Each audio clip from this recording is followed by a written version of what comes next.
Assalamualaikum warahmatullahi wabarakatuh. Sebelumnya, perkenalkan, saya Fadila Fani dari kelompok 8 akan mempresentasikan mengenai makalah yang kami buat, yaitu tentang masyarakat cyber. Nah, apa itu masyarakat cyber? Masyarakat cyber atau yang biasa disebut dengan warganet memiliki cara tersendiri dalam berkomunikasi. Teknologi digunakan untuk berinteraksi satu sama lain. Bentuk komunikasinya pun berbeda dengan masyarakat di dunia nyata. Kemudian, perubahan bentuk komunikasi yang terjadi tidak dapat kita pisahkan dari perkembangan teknologi komunikasi dan informasi. Banyak sekali masyarakat yang menggunakan teknologi komunikasi sebagai cara primer untuk menyampaikan pesan. Akibatnya, pesan yang disampaikan lebih kaya makna karena pesan disampaikan dalam bentuk simbol-simbol. Nah, masyarakat cyber sebagai masyarakat maya bergantung pada simbol-simbol dalam menyampaikan pesan. Kemudian, interaksi simbolik digunakan oleh masyarakat cyber untuk menyampaikan pesan.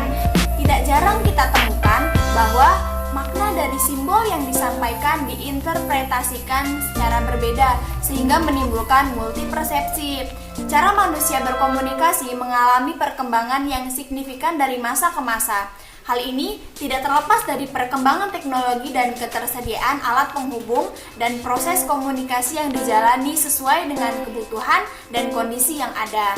Nah, menurut Burhan Bungin, pada tahun 2009, manusia mampu menyesuaikan diri dengan alam di sekitarnya dan menciptakan serta menggunakan alat atau teknologi yang diperlukan untuk mengatasi lingkungan. Nah, sekarang kita masuk ke pembahasan masyarakat global dan pembentukan cyber community. Community masyarakat adalah kelompok-kelompok orang yang menempati sebuah wilayah atau teritorial tertentu yang hidup secara relatif lama, saling berkomunikasi, memiliki simbol dan aturan tertentu, serta sistem hukum yang mengontrol tindakan anggota masyarakat.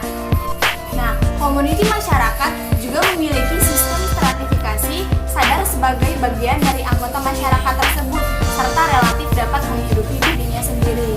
Teknologi informasi juga mengubah bentuk masyarakat manusia dari masyarakat dunia lokal menjadi dunia global, yaitu sebuah dunia yang sangat transparan terhadap perkembangan informasi, transportasi, serta teknologi yang begitu cepat dan besar mempengaruhi kehidupan manusia. Nah, masyarakat global juga bisa menghasilkan budaya-budaya bersama, industri bersama, pasar bersama, dan lain-lain. Teknologi informasi juga membuat manusia hidup dalam dua dunia kehidupan, yaitu kehidupan masyarakat nyata dan kehidupan masyarakat maya atau cyber community.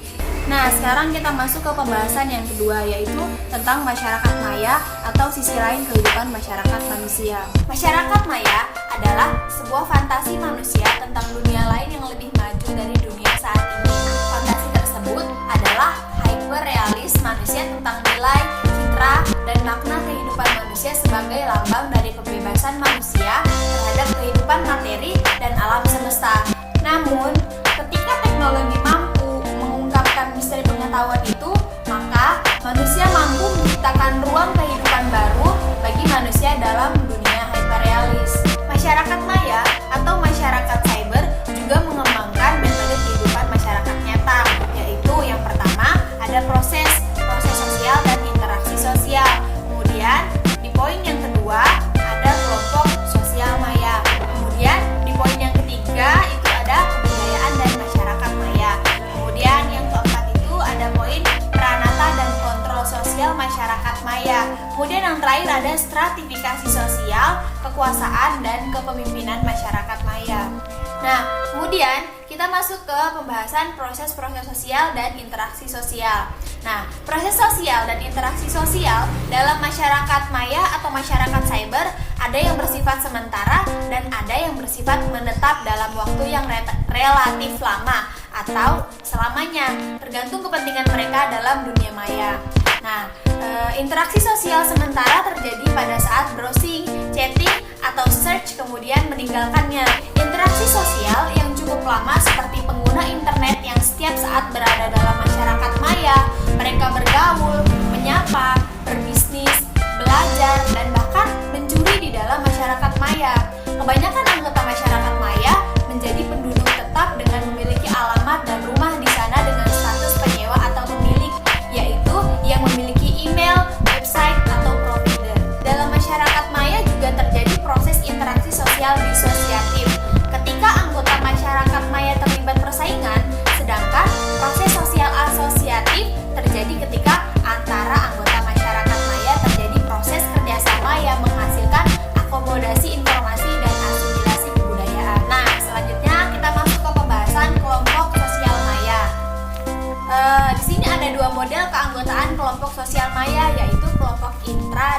komputer. Kelompok intra keanggotaan seseorang dalam unit-unit kelompok intra yang berpusat pada server tertentu yang sifatnya menyerupai institusi. Nah, kelompok intra ini biasa disebut intranet, di mana secara otonom mengatur diri mereka sendiri, memiliki aturan, memiliki bahasa sapaan sendiri, dan lain-lain. Walaupun secara umum hubungan intranet bersifat internal, namun sebenarnya intranet ini adalah sel hidup dalam sistem sosial dunia maya yang lebih luas, yaitu internet. Dalam sistem internet, keanggotaan terbesar adalah didasarkan pada kebutuhan layanan tuan rumah atau website dengan status keanggotaan free seperti chatting, email, dan lain-lain. Lanjut ke pembahasan kebudayaan dan masyarakat maya atau masyarakat cyber. Salah satu ciri masyarakat adalah menciptakan kebudayaan. Dalam masyarakat maya, kebudayaan yang dikembangkan adalah budaya-budaya penciptaan dan makna yang setiap saat dipertukarkan dalam ruang interaksi simbolis. Budaya ini didominasi oleh pertama, kelompok pencipta mesin-mesin teknologi informasi.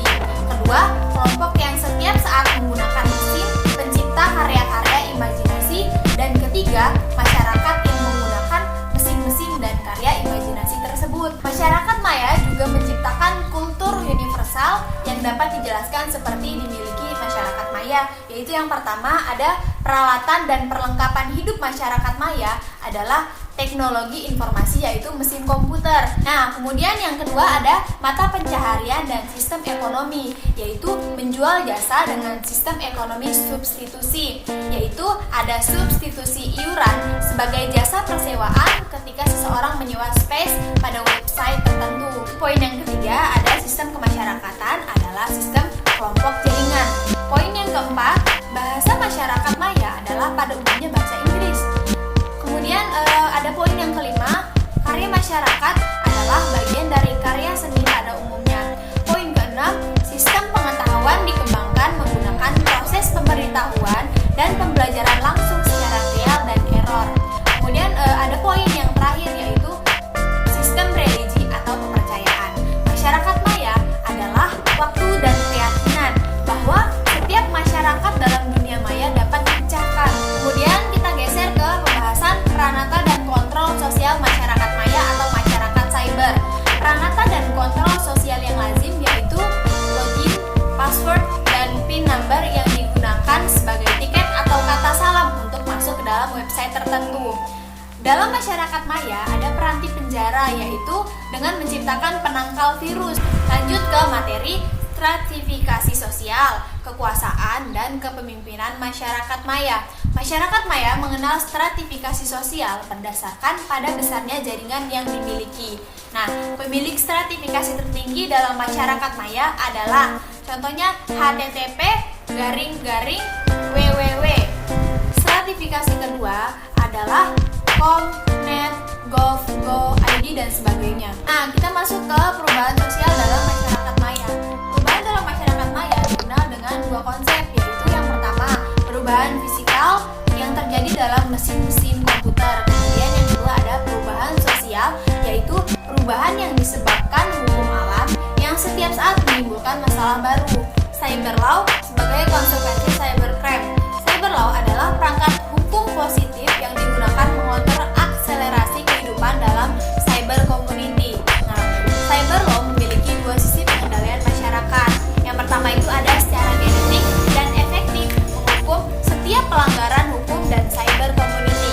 Kemudian ada poin yang kedua, cyber community merupakan sisi lain dari kehidupan masyarakat nyata, sehingga secara fisik hidup individu masyarakat cyber dapat dihukum menggunakan hukum-hukum positif yang ada di masyarakat. Nah, ada juga prinsip-prinsip utama dalam cyber law adalah yang pertama itu memberi rasa nyaman terhadap setiap warga masyarakat, baik cyber community maupun masyarakat dalam realitas nyata. Kemudian yang kedua ada cyber law harus dapat memberi rasa keadilan untuk beraktivitas dalam masyarakat maya. Kemudian di prinsip-prinsip yang ketiga ada cyber law diharapkan dapat melindungi hak-hak intelektual maupun hak-hak material lainnya dari setiap warga cyber. Kemudian di poin yang terakhir ada harapan terbesar adalah agar cyber law dapat memberi rasa jerah terhadap pelaku-pelaku cybercrime dengan sanksi-sanksi hukum yang dibenarkan dalam cyber community.